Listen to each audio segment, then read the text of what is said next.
shining a light on the issue of domestic violence. The United Nations study out this week finds domestic violence is one of the most common killers of women around the world. Fears are growing at domestic violence shelters. Domestic violence experts in our top story. Well, a domestic violence situation quickly turned into an assault. The federal government calls it a pervasive problem that frequently goes undetected. We're talking about the courage that it takes to come forward as a victim. Hey, Central Oregon. Thanks so much for joining us for another episode of Community Voices.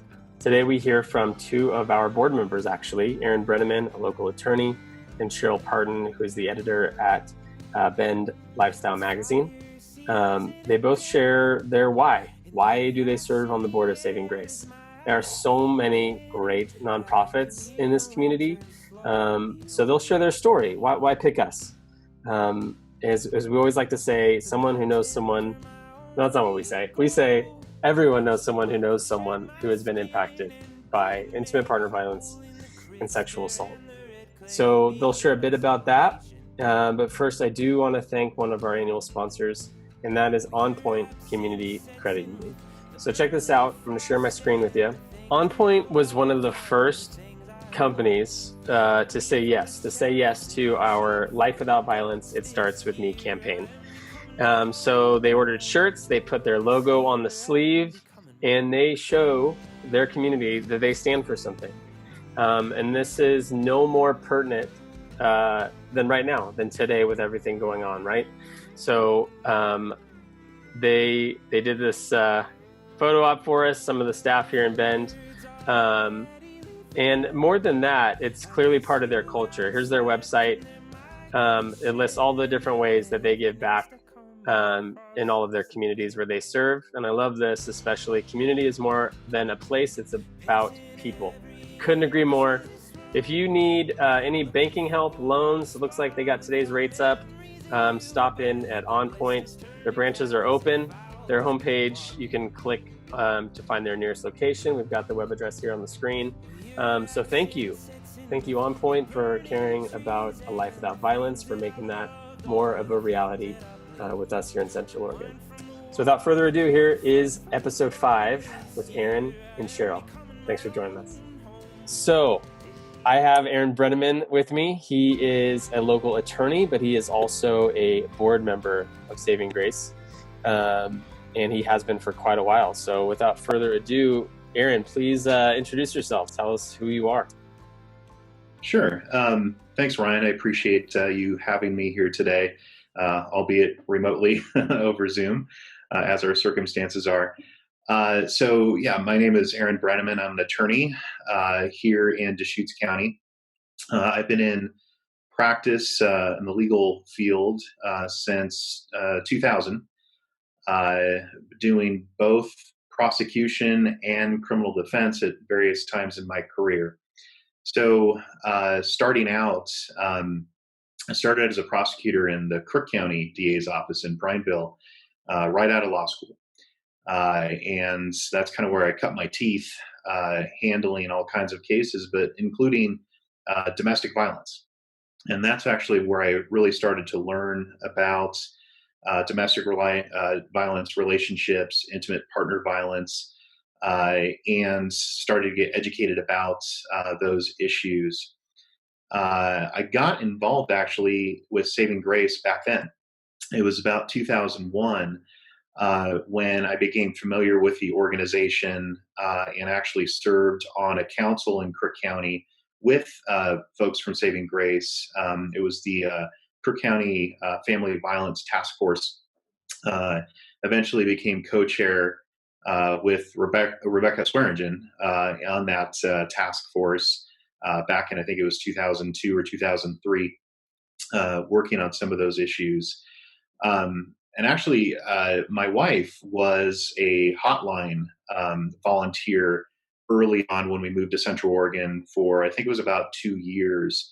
And so I was able to actually kind of, understand from what she was doing, some of the things that Saving Grace was doing as well. Then I transitioned to, did you want to?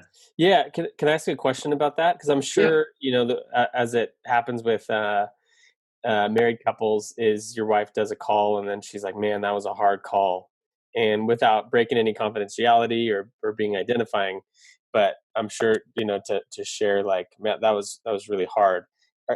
Is that kind of how it got you introduced and you asked questions about like, well, can't they just call the police or can't they? I mean, you probably have a different background than I would ask of my spouse if she was doing that as an attorney, but what was that like? Well, it was interesting because I knew about the hotline just through my work in the DA's office. So I knew, generally what they did, but I didn't know, for instance, of course, what went on the other line. And of course, never really heard the calls or anything like that because of confidentiality.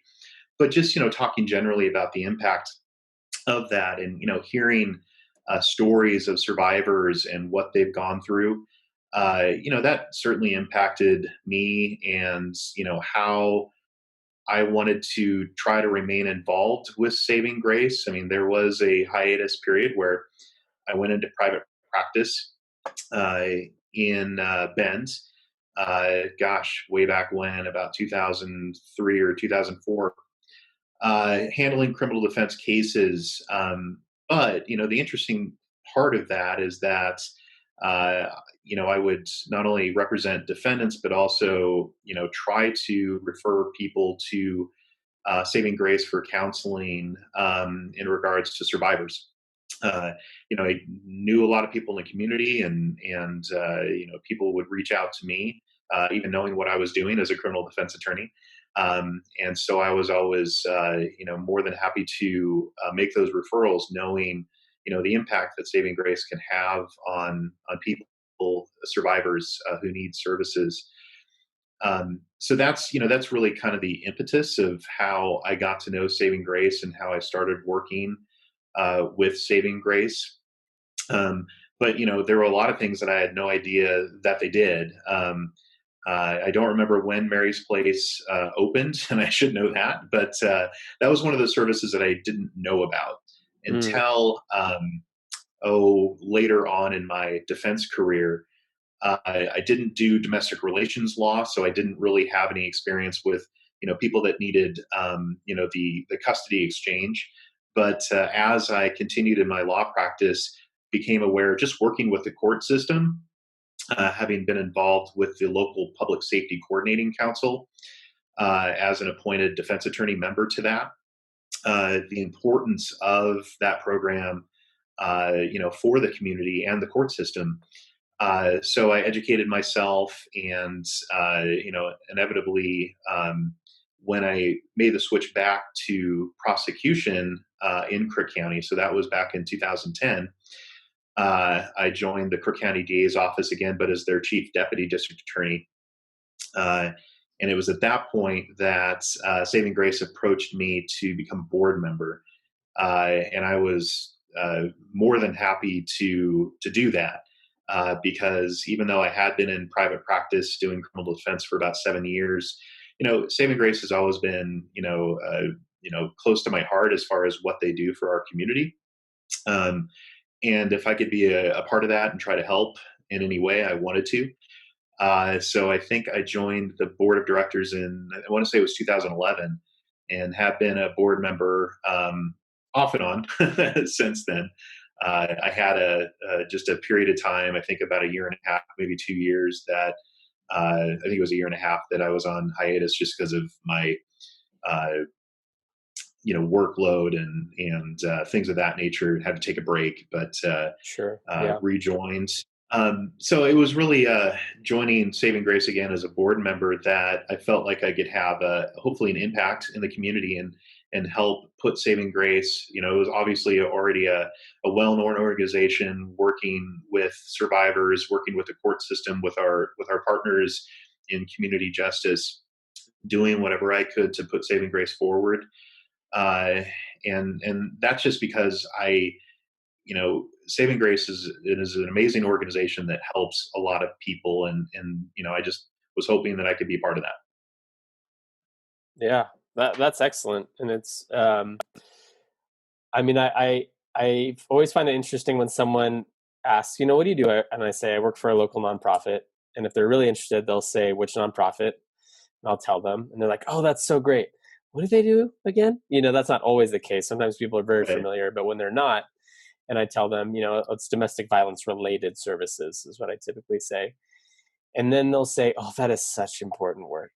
But it does seem like it's very less common for someone to say, that's very important work, and how can I get involved?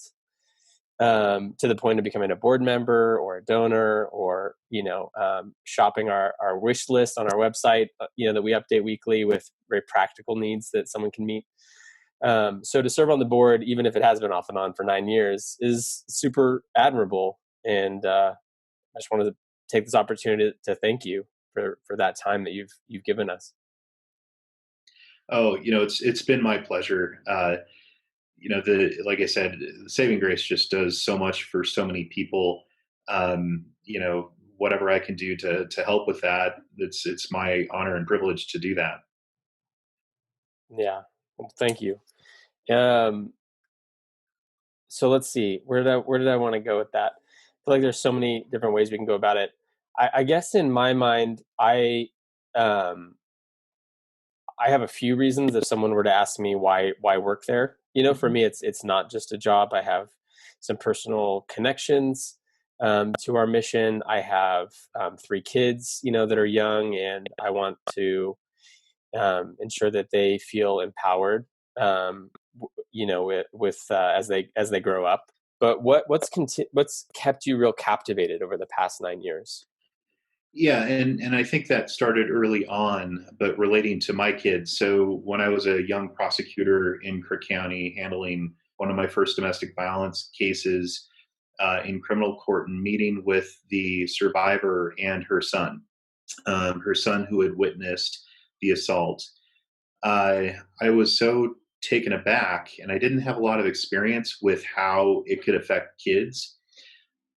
But meeting with her and him in my office at the time, you know, I wasn't really experienced in meeting with kids. Didn't have kids then, and to really see, I think what was really fear on his face, meeting with a fairly, a big guy who, I oftentimes has an authoritative voice. I I could tell that he was scared, and it took me aback and made me, kind of change the way I was presenting myself. So if I needed to talk to him, I would kind of get down on my knee, so I was more on his level, with distance, and talk in a softer voice, and talk to him about, it's, we're not here to ruin, your family or anything like that. We're just here to try to get you help. um, and I think, the fact that, Saving Grace does so much work with kids through Mary's Place, and that really brought it home to me. But then when I had kids, and now they're both teenagers, a boy and a girl, um, it's been important to me that they understand what healthy relationships are, because I know that they have friends, and I know that, you know, they'll see relationships that aren't healthy.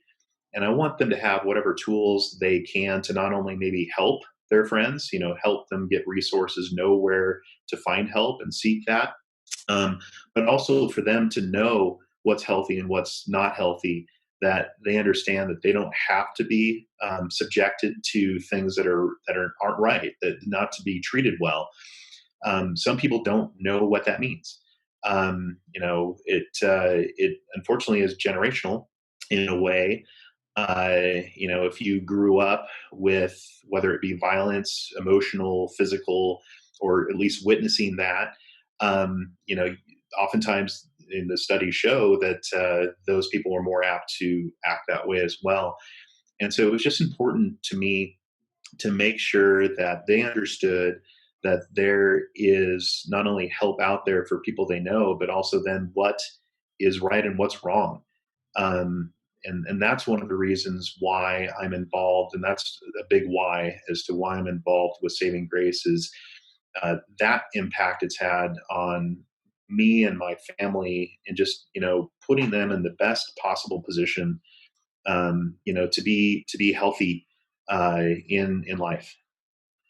I guess legally speaking, have there been moments, or how common is it, where it's the they said, he said, she said of a situation, and it's really hard to imagine that this person could possibly be the person that's abusing in this way? How common is that? Well, no, I think it's more common than we all think. I think people, when they're in public, can put their quote unquote game faces on, right? And people get conditioned as well. Uh, and so, we always talk about the fact that domestic violence, has no demographic limits, right? It has no, filter in regards to whether you're wealthy or whether you're poor, or, whether you, have a good job or don't. It can affect anyone. Matter of fact, I saw cases like that, where you've got wealthy physician who abused a stay-at-home spouse, uh, and they would have, I guess, rhetorically been the last people you would have thought, right? Because the outward appearances as to how they presented themselves in public. um, so yeah, it can be very surprising as far as how it can affect all people, regardless of who you are and or what you look like in public. Yeah, that came. So we did a video a few months ago, a new video, and a friend of the organization had a home that she let us film in. It was staged it was on the market and everything. And she said, this is kind of ironic because the people that lived here, it was like an abusive relationship before. And there was holes in the walls that we had to repair to get it ready for sale and all of that. And I mean, it was in a nice part of Bend. It was a beautiful home, priced very high. And I don't know why I still felt so shocked. I think it still seems like if you can present like you've got it all together, you've got it all together. And like you said, Right. what we see is it crosses every boundary, economic boundary, all the above. So I know I promise to keep this short. What if you could kind of pull together, 9 years of saving grace service and in your career, what stigmas or what false assumptions, what would you like to address that you think that the broad community needs to know? Sure. Well, that's there are a lot of them out there. But one thing I did want to just talk about, it's one thing that impacted me when I was a younger man and in college. I had some friends who, they weren't really good friends, but they were in relationships with other people, and I would see, behaviors that I didn't think were okay, but I had no idea what to do about that. Here I was, 19, 20 years old, whatever, hanging out with buddies and their girlfriends, and seeing what I would absolutely characterize as, emotional abuse or verbal abuse at that young age. So I think the fact that a lot of people don't understand that it can happen early in life. You don't have to be 30 years old to be an abuser.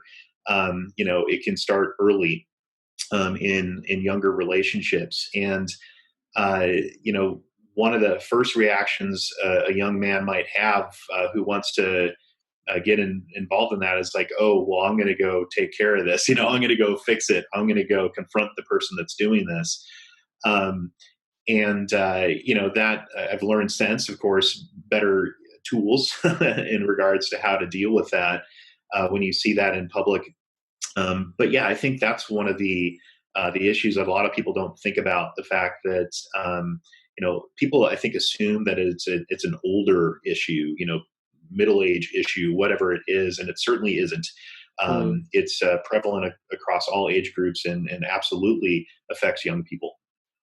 Yeah, that's so true. There was an article from a study I posted a few months ago. I should probably repost it because it was all about that. It was this insight into teenage, high school boys and how they view that topic. And the person writing it was very fair. She was saying that it was clear that the boys knew, like they didn't want to treat anyone poorly or badly, but it was these assumptions that they didn't even necessarily know where they got of, oh, well, she was dressed like this, so clearly that is communicating this to me.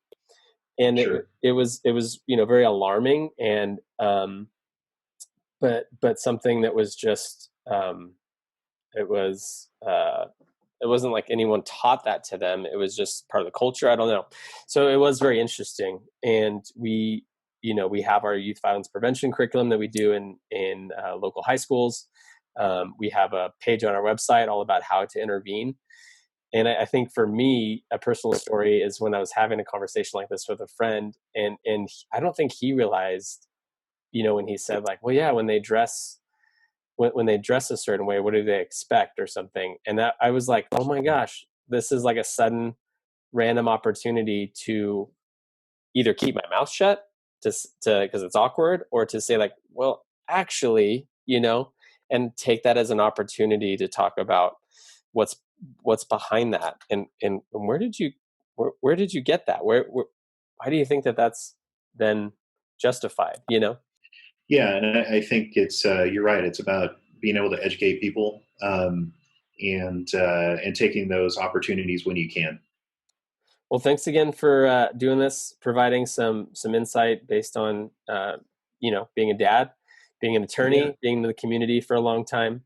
Do you want to share your kind of big life change that's coming up, or is that still hush? It's not hush at all, and so I mean I don't mind doing that. So yeah, starting July 1st, I'll actually be joining the Deschutes County District Attorney's Office as a deputy district attorney. After 3 years in private practice, having my own law firm, it was time to come back to the prosecution side. There were a lot of things that I missed about it. I enjoyed doing defense work. I enjoy helping people, but I also enjoy working with a team who's dedicated to our community and justice in the community, and it's a wonderful office to be able to work in. So I'm really excited about the opportunity coming up. Well, that's great. Congratulations. That's a big deal. Yeah, I'm really excited about it, and excited to continue then to work with Saving Grace from the DA's office. That's great. Well done. Thank you, Aaron. Appreciate your time. And yeah, that's it. All right, great. Thanks, Ryan. I appreciate it. All right, Cheryl Parton, thank you for joining Community Voices. So you have been on the Saving Grace board since summer of 18, right? Gosh, it's been almost 3 years. So Almost 3 years. yeah, I think so. So one thing that I've been having everyone do, which I didn't have you do, was send in, your bio. Who are you? What does your life look like? What's the tee up, I guess, of your life that made you say like Saving Grace is the board that I want to spend my time with? Can you catch us up to speed on Cheryl Parton? Gosh, from the very beginning. Well, gosh, I was born in Minneapolis, of all places, to have like on our radar right now. Yeah, wow. And most of my extended family's in Michigan, and I've just always been interested in people's stories. I thought I wanted to be a novelist, and wanted to be a writer, and went to journalism school at Northwestern.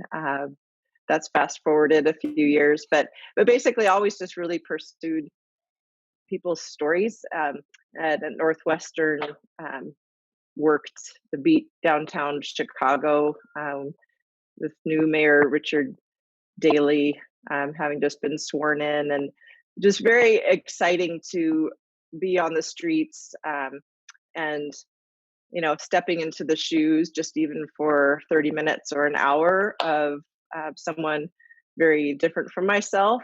I think whether it created the empathy, or that they were the Midwestern values that I grew up with, to just really listen to my family and neighbors and friends. Just always been interested. And I feel like that really created community for me wherever I went.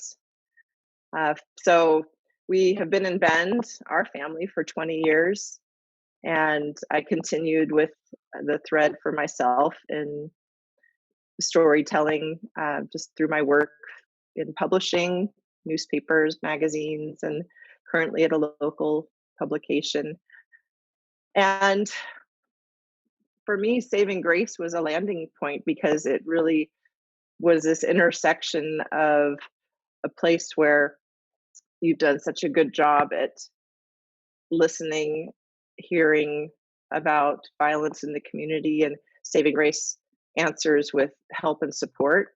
And it was a place that I could show up and, really make a difference. Um,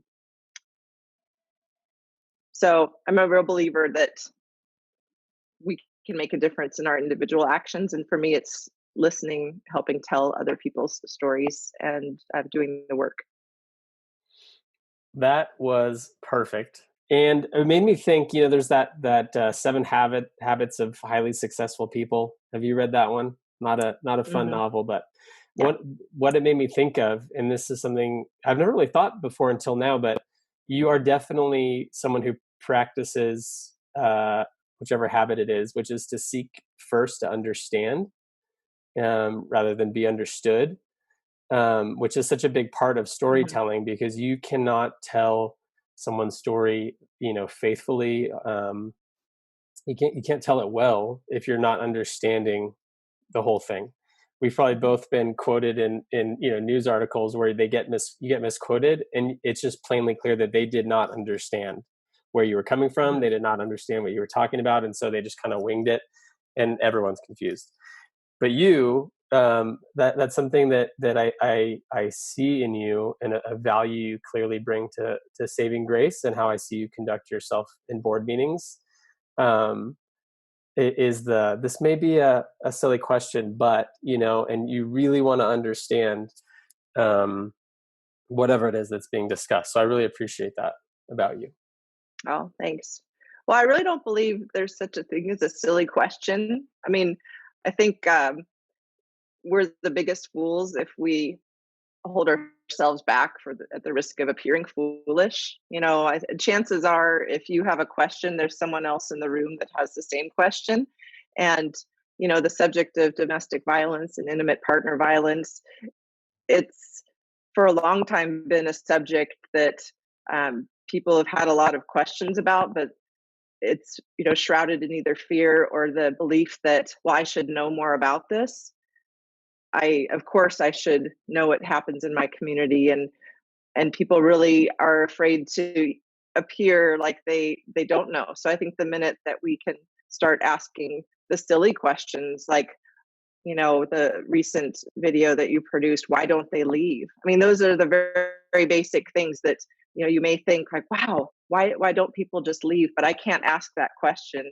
Those are the very questions we should be asking to help understand, because we can't know how to step up and help create changes in our community until we have a better understanding, of what they are, and then B, where we might be able to step in and help affect change. Yeah. And that's, little honesty time here for me. I don't even know if I should say this, but when I first learned about Saving Grace and the position that I now hold, and the tagline on the logo being "Imagine life without violence," I was like, come on, people are always going to be people. There's always going to be violence. But I think what is so important for me that I had to understand and learn quickly, and for the community, is it doesn't have to be everything all at once, world peace. But for the individual, I got an email at 3 a.m. this morning from someone needing help. I don't know if they they heard about Saving Grace, maybe not that we had a helpline. I'm not sure why the email came in and not a call to the helpline. but life without violence for that individual who is communicating a very specific need, life without violence for her means everything. And if you're watching, listening to this, and you're thinking, well, I don't know anyone like that, you just think you don't think you know someone like that. But I mean, 9 times out of 10 that I'm at a business talking about saving grace or something, someone always seems to follow me out and say, this subject is a part of my history. They don't typically say more than that, but they just want to know that they understand, the value of saving grace and the prevalence of the issue. So, yeah. Any thoughts on any of that? I wholeheartedly relate. I mean, I think that's part of how, in service on a board, Bend, Oregon, like many communities, has so many nonprofits. There are so many places to connect, more than 400 nonprofits here. We think, well, what does board service look like? Sometimes it's just the very act of being in a situation to say, I'm on the board, it's something I believe in, and give yourself the space to have someone follow you out of that meeting, or know that they can call or text or email later. And I have cards in my briefcase that I can hand to someone. It's really just saying, with the idea of it starts with me. I mean, our small actions can be as simple as being available. Right. And either answering questions if we have the answers, or, as I just said, about being able to ask the foolish questions. For me, it's saying, I don't know, but there's someone that can help you, and I can connect you with that person. I think we have a great ability to be connectors. And in that way, you think, wow, a life without violence, like, can I have the responsibility or really affect that large change? Well, individually, you could try by showing up and doing a small part, because together we can affect change. We can start to move the needle, and it's glacial.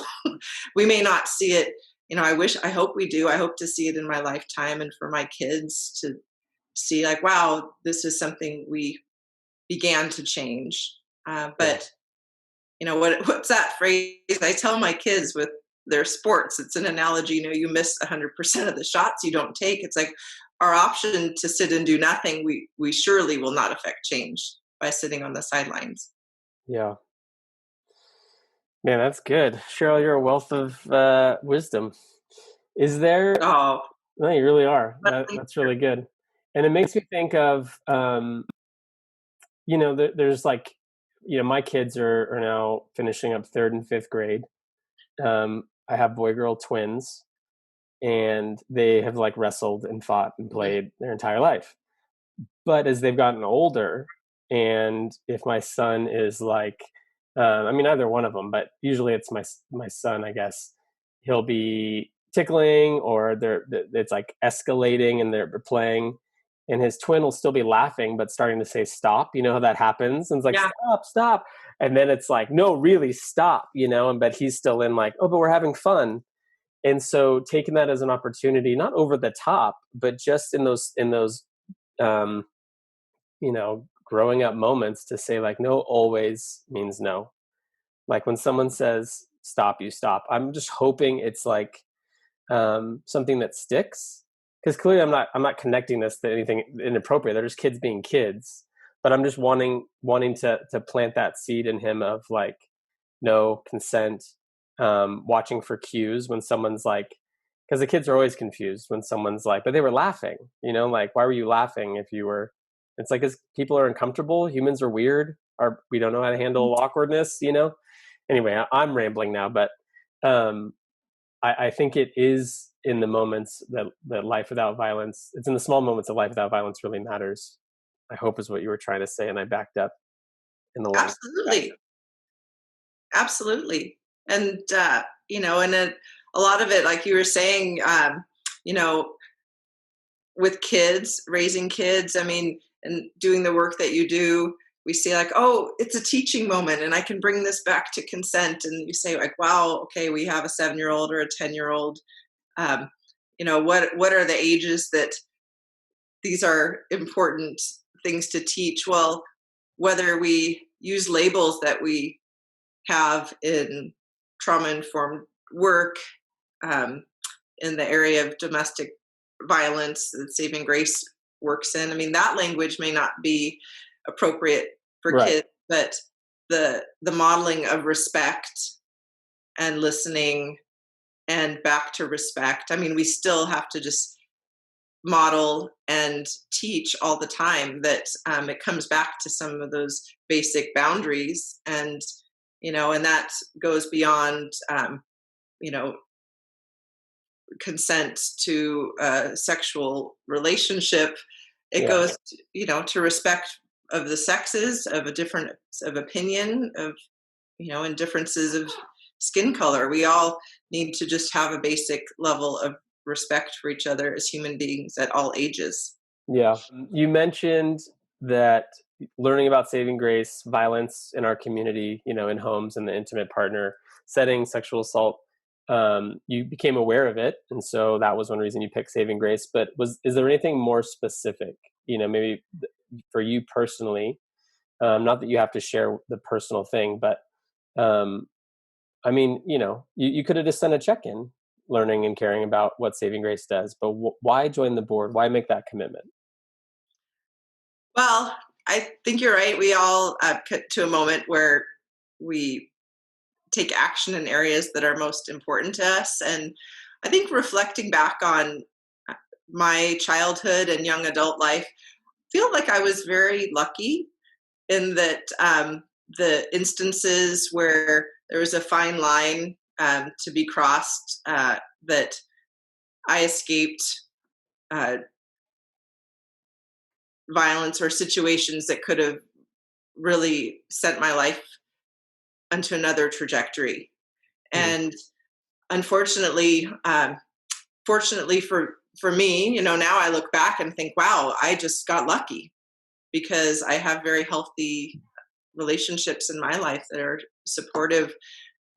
Several people that I love most were not as lucky. And I feel like it's the flip, it's the toss of a coin, right? I mean, who wins in this and whose life is sent into a tailspin. And so for me, a couple of situations, I got lucky and escaped something that could have ended differently. Seeing people I love and their lives completely changed, and their course of life changed, and who they are with their mental health and their ability to build their future. I mean, they were robbed of truly who they could have become. So I show up for them because for me, I don't believe I had the knowledge that our younger generations do in education on intimate partner violence, what a healthy relationship looks like, and boundaries.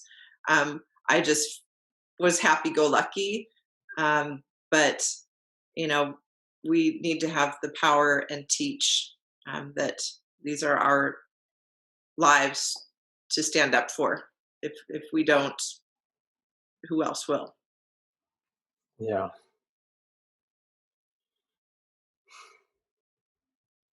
Just kind of want to let that statement sit for a minute, because it's so easy to just mind your own business, well, I don't know the full story, and you ignore maybe some red flags you're seeing, you ignore a gut feeling that something's not sitting right, and then on the other side, I mean, this just happened the other day. A friend of mine was talking to me about a friend who she's really concerned about. And she was asking me, what do I do? Like, she doesn't see it, And so we were just brainstorming, and talking that through, because it's so difficult.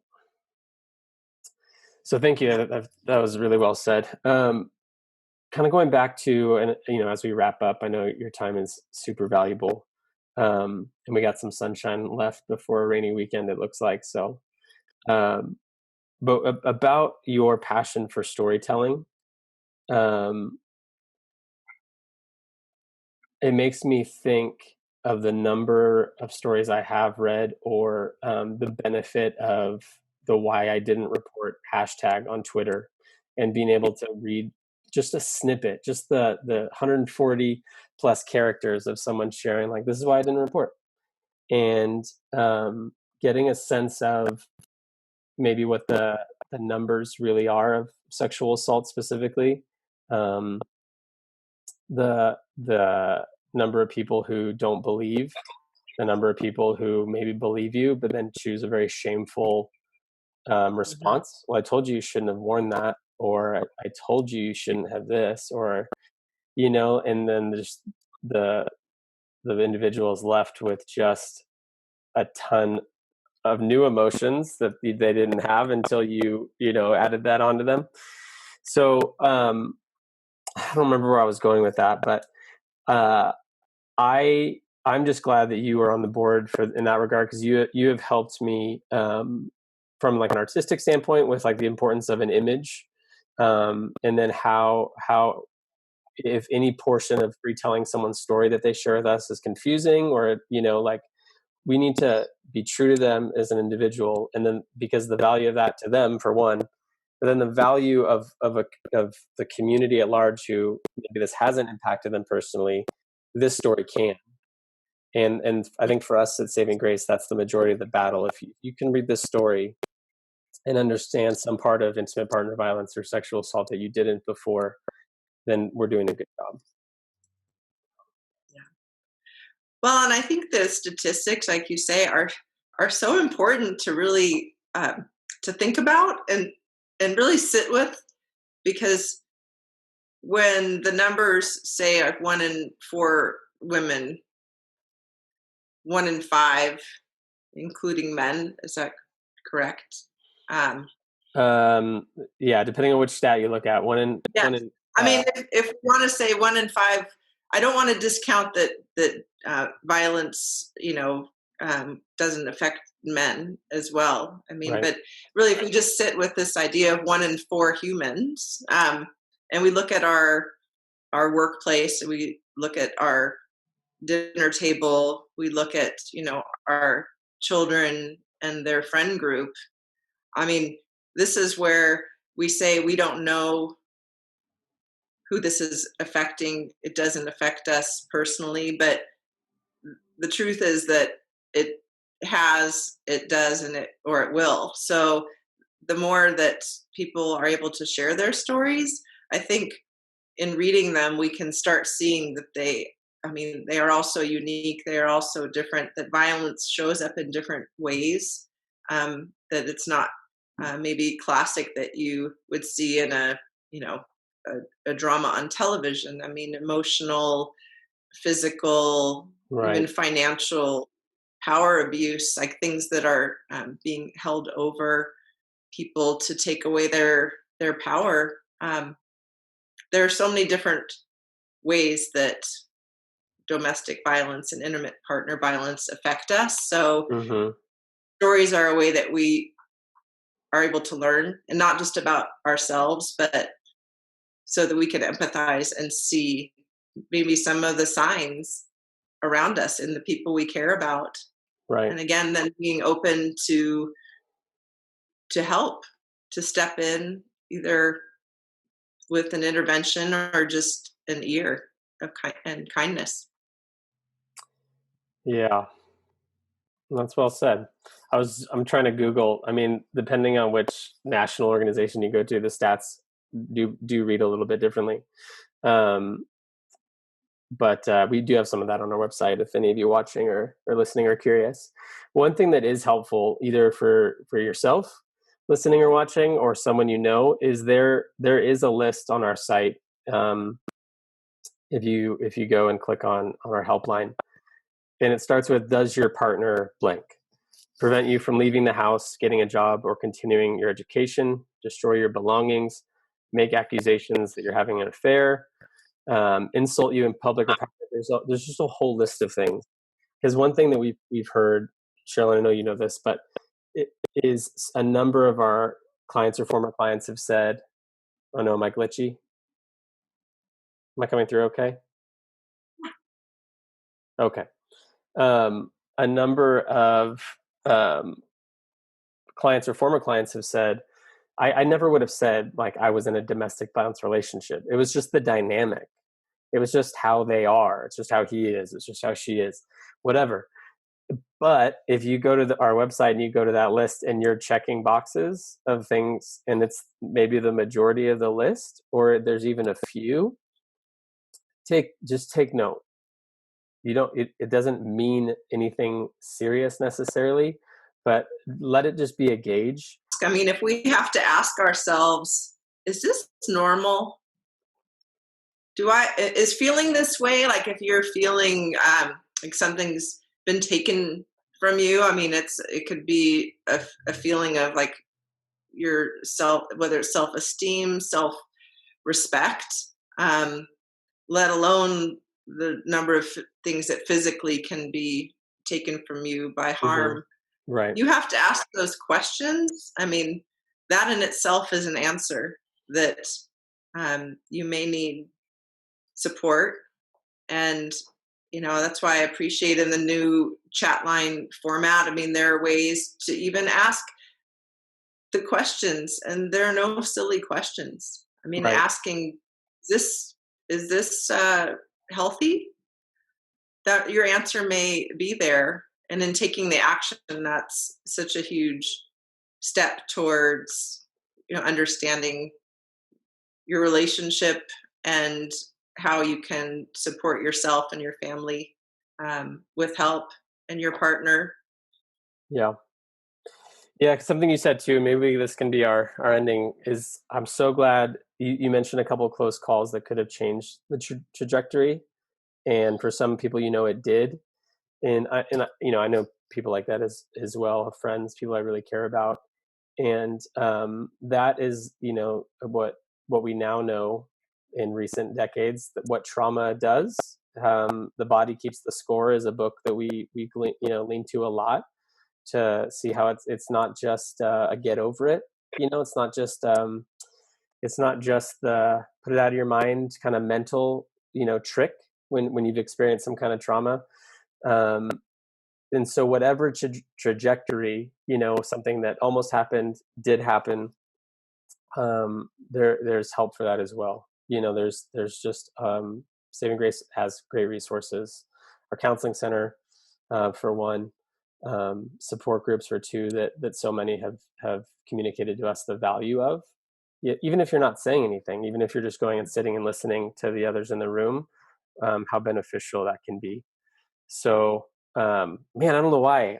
Maybe there is going to be, someone in particular who's watching this with you, Cheryl, and just really needs that encouragement to take the first step. And many have called the helpline and just hang up time and time again before they say anything. You don't have to say who you are. You don't have to have a long conversation. You can ask the one question: Is this okay? Is this healthy?